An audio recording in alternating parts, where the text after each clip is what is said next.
இமயமலையில் ஆண்டுதோறும் லட்சக்கணக்கான சுற்றுலா பயணிகள் மலையேற்ற வீரர்கள் மலையேறும் சாகசத்தில் ஈடுபட்டு வருகின்றனர்.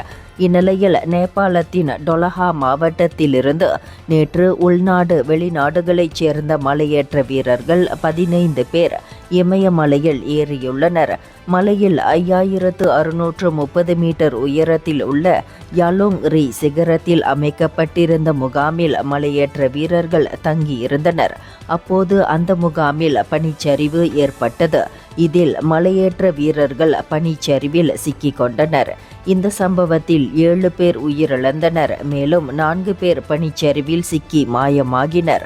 அதேவேளை 4 வீரர்கள் காயங்களுடன் மீட்கப்பட்டனர். உயிரிழந்த 7 பேரில் 3 பேர் அமெரிக்காவையும், ஒருவர் இத்தாலியையும், ஒருவர் கனடாவையும், 2 நேபாளத்தையும் சேர்ந்தவர்கள் ஆவர். காயமடைந்த 4 பேர் மீட்கப்பட்ட நிலையில் மாயமான 4 பேரை தேடும் பணி நடைபெற்று வருகிறது. இந்தியர்களின் இதய குரல் மக்களோசை.